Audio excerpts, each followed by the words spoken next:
my best friend, my twin brother, San Antonio Mayor Julian Castro. I got a feeling that tonight's gonna be a good night. That tonight's gonna be a good night.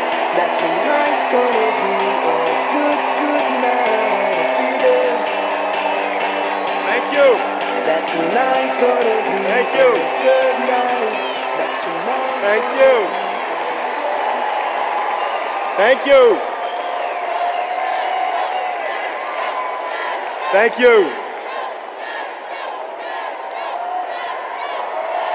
Thank you. My fellow Democrats, my fellow Americans, my fellow Texans, I stand before you tonight as a young American, a proud American, of a generation born as the Cold War receded, shaped by the tragedy of 9/11, connected by the digital revolution, and determined to re-elect the man who will make the 21st century another American century, President Barack Obama.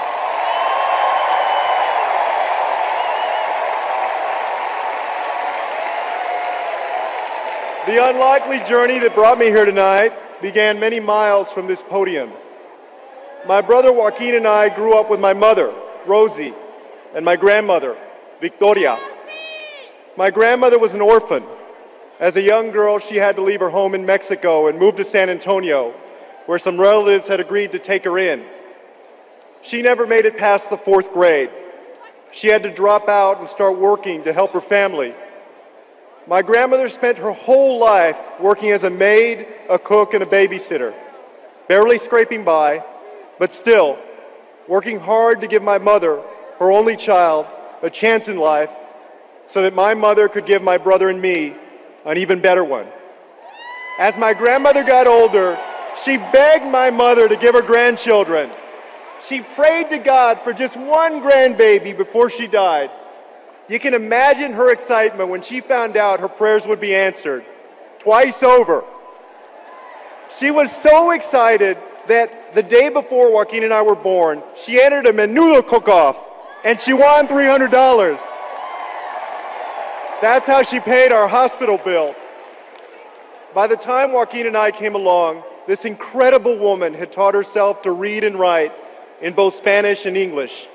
I can still see her in the room that Joaquin and I shared with her, reading her Agatha Christie novels late into the night. And I can still remember her every morning as Joaquin and I walked out the front door to school, making the sign of the cross behind us, saying, "Que Dios los bendiga." May God bless you. My grandmother didn't live to see us begin our lives in public service, but she probably would have thought it extraordinary that just 2 generations after she arrived in San Antonio, one grandson would be the mayor and the other would be on his way, the good people of San Antonio willing, to the United States Congress.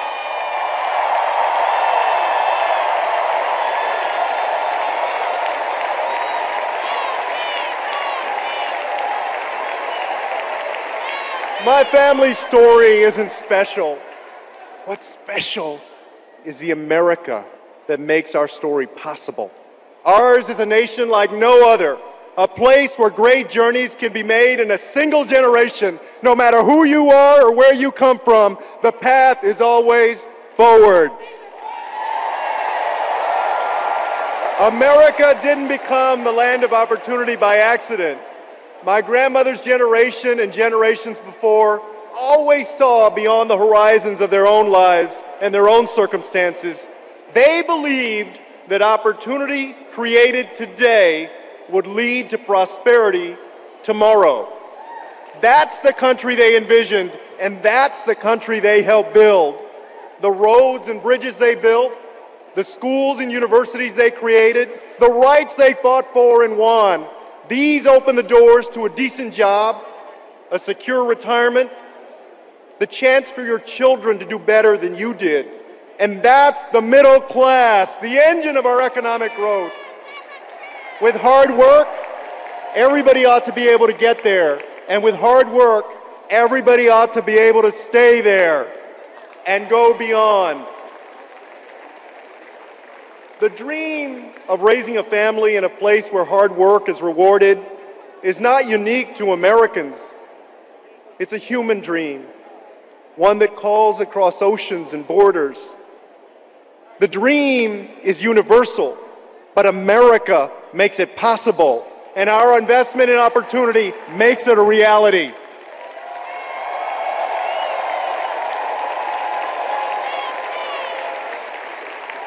Now, in Texas, we believe in the rugged individual. Texas may be the one place where people actually still have bootstraps.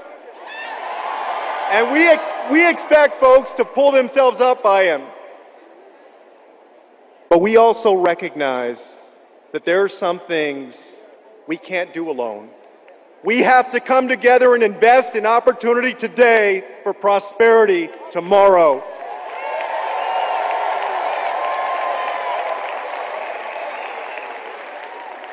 And it starts with education.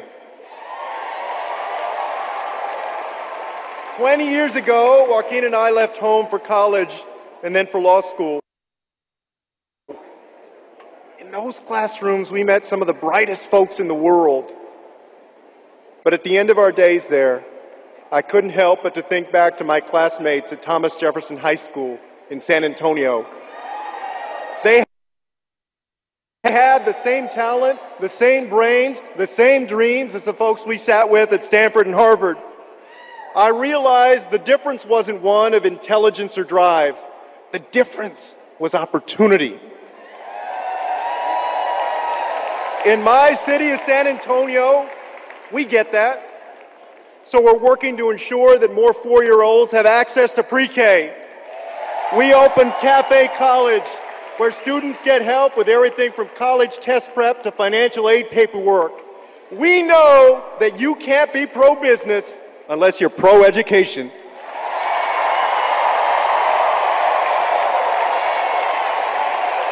We know that pre-K and student loans aren't charity. They're a smart investment in a workforce that can fill and create the jobs of tomorrow. We're investing in young minds today to be competitive in the global economy tomorrow. And it's paying off. Last year, the Milken Institute ranked San Antonio as the nation's top performing local economy, and we're only getting started. Opportunity today, prosperity tomorrow.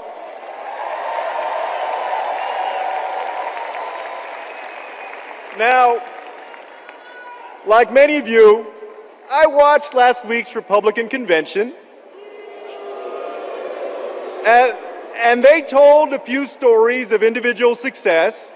We all celebrate individual success, but the question is, how do we multiply that success? The answer is President Barack Obama.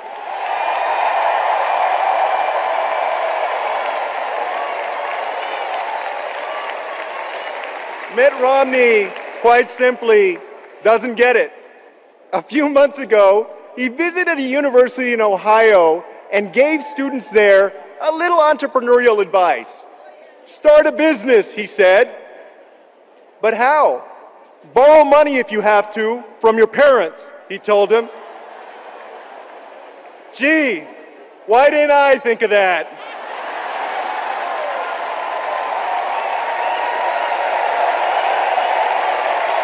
Some people are lucky enough to borrow money from their parents, but that shouldn't determine whether you can pursue your dreams.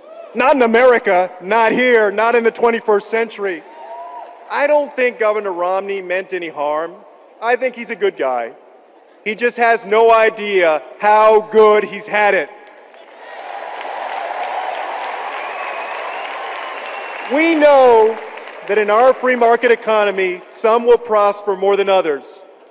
What we don't accept is the idea that some folks won't even get a chance.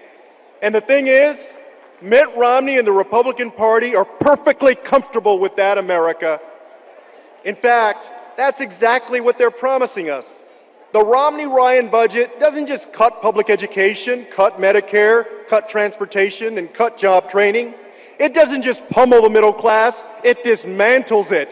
It dismantles what generations before have built to ensure that everybody can enter and stay in the middle class. When it comes to getting the middle class back to work, Mitt Romney says no. When it comes to respecting women's rights, Mitt Romney says no. When it comes to letting people love who they love and marry who they want to marry, Mitt Romney says no. When it comes to expanding access to good health care, Mitt Romney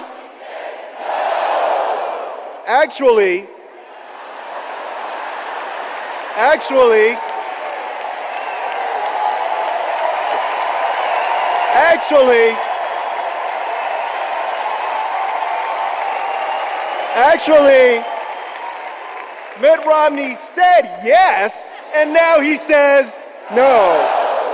Governor Romney has undergone an extreme makeover, and it ain't pretty. So here's what we're going to say to Mitt Romney in November. We're going to say no. Of all the fictions we heard last week in Tampa, the one I find most troubling is this. If we all just go our own way, our nation will be stronger for it. Because if we sever the threads that connect us, the only people who will go far are those who are already ahead. We all understand that freedom isn't free. What Romney and Ryan don't understand is that neither is opportunity. We have to invest in it.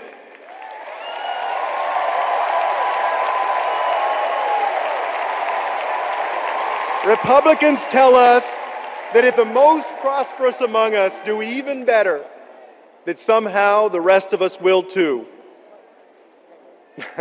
Folks, we've heard that before.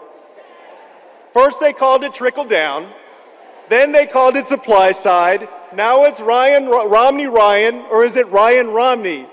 Either way, their theory's been tested, it failed, our economy failed, the middle class paid the price, your family paid the price, Mitt Romney just doesn't get it.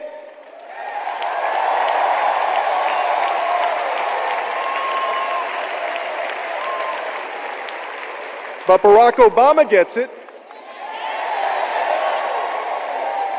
He understands that when we invest in people, we're investing in our shared prosperity. And when we neglect that responsibility, we risk our promise as a nation. Just a few years ago, families that had never asked for anything found themselves at risk of losing everything. And the dream my grandmother held, that work would be rewarded, that the middle class would be there, if not for her, then for her children, that dream was being crushed. But then President Obama took office and he took action.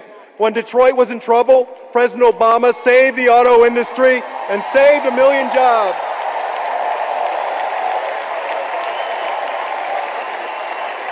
Seven presidents before him, Republicans and Democrats, tried to expand health care to all Americans. President Obama got it done.